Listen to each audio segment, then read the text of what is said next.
E a gente começa o programa Utilidade Pública de hoje falando sobre saúde. Você sabia que ronco, problemas respiratórios podem ser problemas, são transtornos que têm tratamento, e esse assunto é odontologia miofuncional.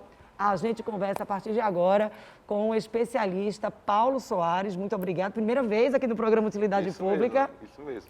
Muito obrigado pelo convite. É um prazer estar aqui e espero que a gente possa contribuir com a educação, trazer informação útil de qualidade para a saúde, né, da nossa população. O que é a odontologia miofuncional? Porque a gente sabe que o tempo vai passando, vão surgindo novos termos, mas na prática, para o paciente. Perfeito. A odontologia miofuncional é uma abordagem da clínica odontológica que visa tratar disfunções musculares que estão na base de uma série de outros problemas. A odontologia miofuncional é tudo sobre causa dos problemas. É evitar que inúmeras circunstâncias se complexifiquem, digamos assim, ao longo da vida. Então, eu estou falando aqui de respiração bucal, da criança, por exemplo, que dorme com a boquinha aberta. Eu estou falando do paciente de qualquer idade que tem bruxismo, que tem aquela disfunção do apertamento dentário. Estou falando do paciente que ronca, o paciente que tem apneia do sono. Essas disfunções, essas alterações nos músculos da face estão relacionados a como a face cresce, como os dentes estão alinhados. Isso pode interferir? Você estava falando que a criança dorme ali, às vezes, de boca aberta, isso às vezes nem chama a atenção dos pais, passa despercebido. Isso pode influenciar na questão da formação muscular?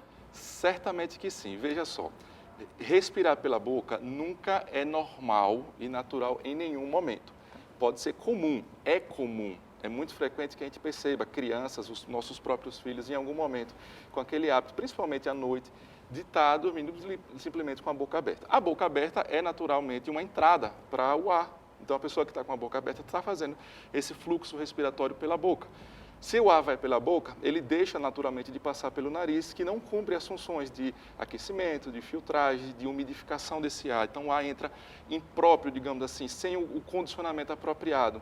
E essa desregulação vai causar uma série de problemas na saúde. Mas você perguntou sobre o crescimento, sobre o alinhamento da face. O que é que isso tem a ver? Veja. Ficar com a boca aberta significa estar com a língua numa posição mais baixa. A pessoa que abre a boca, naturalmente a língua está embaixo. Uma posição normal de postura da língua dentro da boca é lá em cima. A língua tem que estar no céu da boca.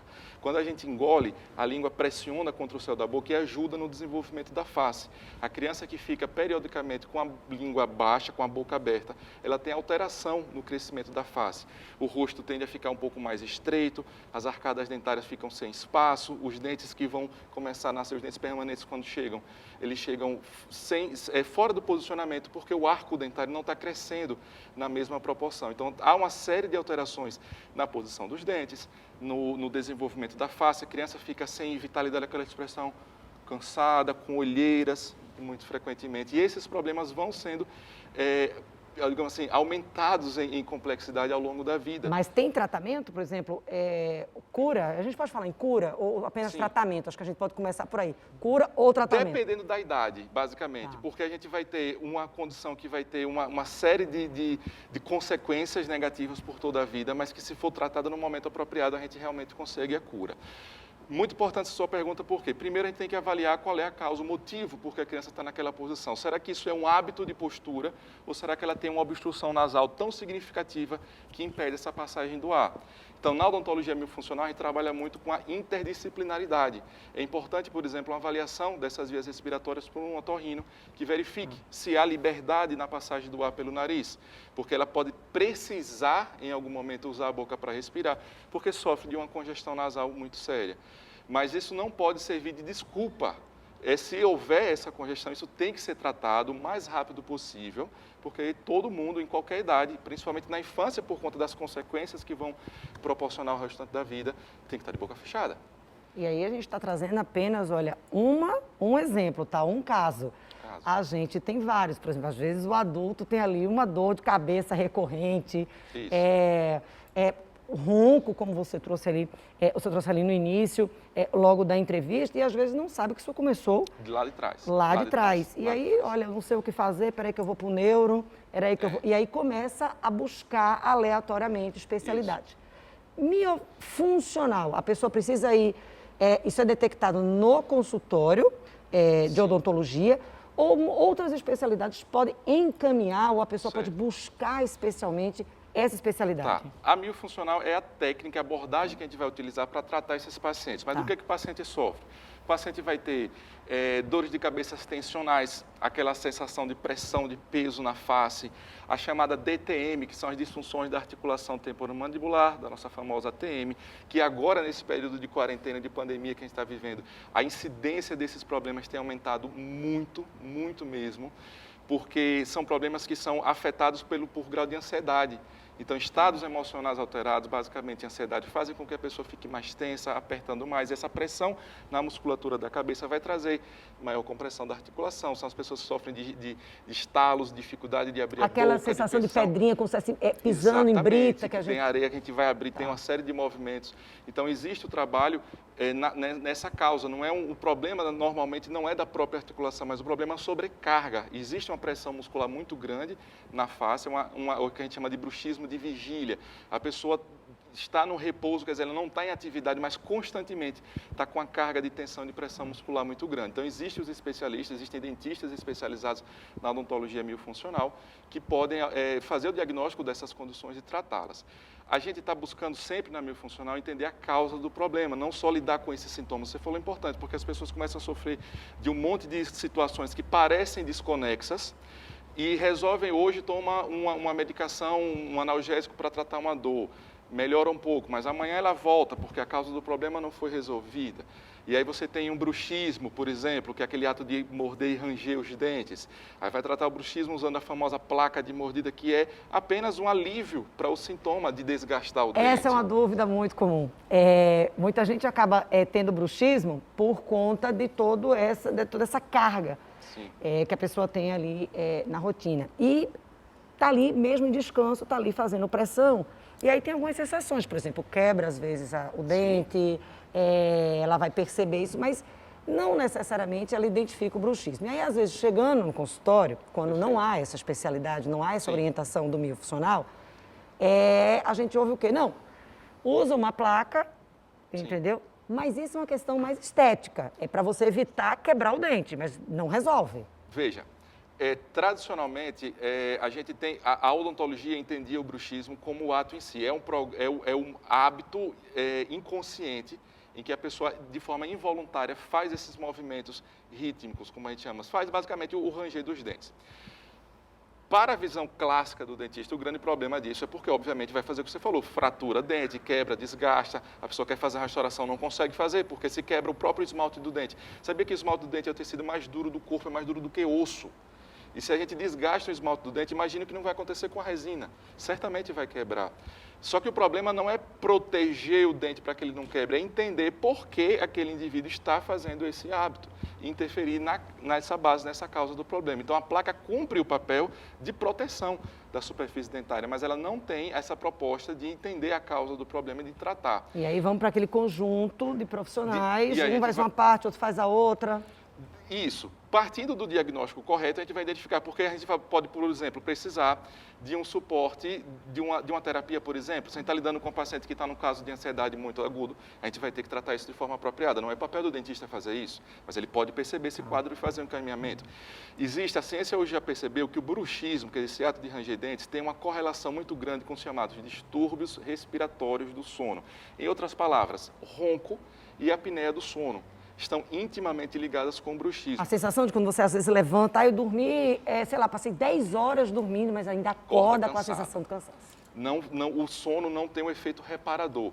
A gente tem uma série de disrupções, de alterações nessa respiração durante o sono que impedem o nosso sistema nervoso de alcançar aquela zona de maior relaxamento, porque está constantemente lutando para manter as vias respiratórias abertas. Uma dessas mecanismos de defesa é o bruxismo. As pessoas que fazem o chamado bruxismo noturno, que dorme e fazendo esse movimento, isso está diretamente relacionado com essa obstrução respiratória. Isso precisa ser identificado para ser tratado mais uma vez na base, para que a gente não fique só aliviando alguns sintomas e perpetuando o paciente naquele quadro de problemas, sem que ele efetivamente consiga tratar. E é importante, quando você fala assim, olha, a apneia do sono, às vezes, olha, gente, durante uma noite de sono, você tem ali várias paradinhas Você faz várias apneias, né, como a gente chama. Exatamente. Só que você não consegue identificar. Então, existe exame, tá certo, que vai acompanhar ali, vai, por exemplo, mensurar. Olha, você dormiu 8 horas, você teve, sei lá, 50, 70, 80, e aí você vai ver o que é normal, o que não é normal, dependendo da idade. Perfeitamente. Esses problemas, ele tem uma idade mais comum, porque o que a gente percebe é que, assim, a turma está ficando tensa cada vez mais cedo, porque está numa agenda de estresse, internet. O jovem também está assim. Isso também... Veja, Dani, essa é uma conversa, assim, literalmente interminável, veja só, porque se a gente está lidando, assim, com a causa mesmo do problema, a gente vai ter que sempre voltar para a infância, porque é onde essas situações começam a se manifestar. Não tem uma idade. A apneia, por muito tempo, pensava-se no início do estudo que era uma doença relacionada à obesidade e em pessoas de maior idade. Então, era relacionada a pessoas com sobrepeso na terceira idade, basicamente. Definitivamente não é o que se conhece hoje. Tem muita criança sofrendo, criança esbelta, criança magra sofrendo de apneia do sono. As causas, as manifestações são diferentes ao longo das idades, mas isso aparece em qualquer momento.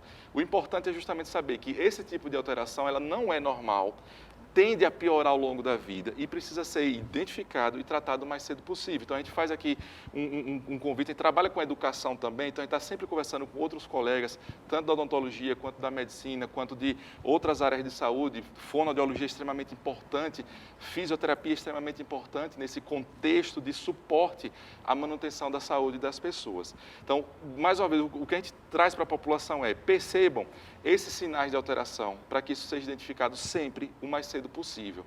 Porque quanto mais cedo, mais próximo da cura que você falou, a gente está se aproximando. Se eu interfiro nessa condição mais cedo, na infância, a gente tem condições de realmente trazer uma situação de cura, sem que aquilo ali traga prejuízos ao longo da vida. Numa fase mais adulta, a gente vai ter maiores dificuldades em relação a isso, porque o problema está muito mais complexo. Tá? Então, dores na cabeça, dores na face, dificuldades de dormir, ronco, essa sensação de sufocamento, ranger dos dentes, apertamento, dentes tortos, a arcada dentária que não se desenvolve apropriadamente, tudo isso tem uma base comum, que são essas alterações musculares tratadas pela odontologia hemifuncional. E aí eu sou uma mãezinha, digamos assim, de um paciente com 12 anos, 13 anos, e aí comecei a identificar alguns problemas que eu não tinha identificado lá atrás. Mas que eu nunca me toquei na hora de ir ao dentista, ao consultório odontológico, de informar ao profissional esses sintomas, que as pessoas às vezes não fazem essa ligação. Acha que o odontólogo ali, ele está ali para tratar, às vezes, esteticamente, uma obturação. Como é que eu devo proceder? É a orientação que a mãezinha ela começa a passar tudo isso também no consultório do dentista? Um outro médico encaminha para essa especialidade, mas a gente vai responder isso daqui a pouquinho, na continuidade da nossa entrevista com o Dr. Paulo Soares. A gente vai dar uma pausa aqui.